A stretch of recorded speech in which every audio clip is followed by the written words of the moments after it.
चुनाव को लेकर केंद्रीय मंत्री जी किशन रेड्डी का बड़ा बयान सामने आया है।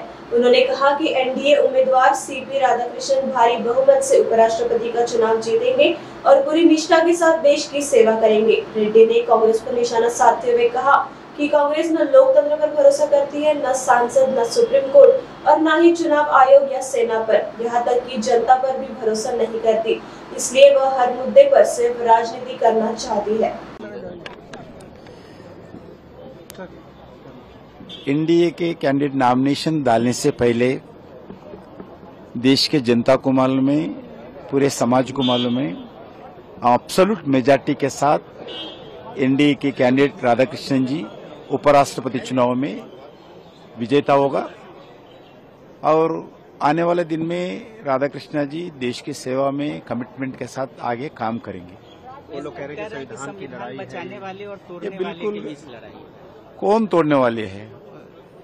संविधान के आधार पर ही चुनाव हो रहा है। संविधान के अंतर्गत ही चुनाव के अंदर जनता के आशीर्वाद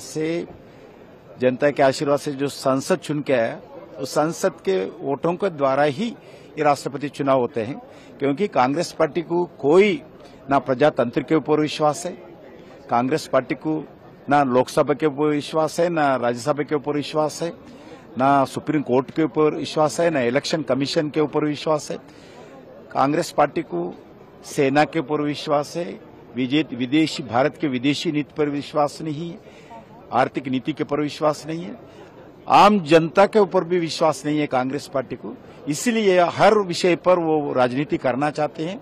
वो खुद कॉन्स्टिट्यूशन के ऊपर विश्वास नहीं है कांग्रेस पार्टी की, इसलिए ये सब बातें करते हैं। सर, वो लोग कह रहे थे कि तेलुगु कैंडिडेट है उनके जो इंडियन अलायंस के है, इसको लेकर के भी वो लोग कह रहे थे कि चाहे वो टीडीपी हो या दूसरे भी वहाँ के पार्टियां हों, वो हमारे साथ आएंगे। बिल्कुल गलत बोल रहे हो लोग, क्योंकि हमारा तेलुगु के कैंडिडेट वेंकैया नायडू जी भी चुनाव लड़े थे। जब कांग्रेस पार्टी के जो तेलुगु के लोग क्यों वेंकैया नायडू जी को समर्थन नहीं किया है? आदरणीय वेंकैया नायडू जी जो एनडीए के कैंडिडेट के नाते जब उपराष्ट्रपति चुनाव में लड़े थे, जब ये लोग पूरे तेलुगु समाज के लोग क्यों ना दले वोट, आज क्यों आए हैं तेलुगु समाज? इसलिए ये अपॉर्चुनिटी पार्टी से अपॉर्चुनिटी संदर्भ में ऐसी अलग अलग इश्यू उठाकर लोगों को गुमराह करना चाहते हैं। क्योंकि ये लोगों को कोई प्रजातंत्र के ऊपर राजनीति के विषय पर भी विश्वास नहीं है ये लोग।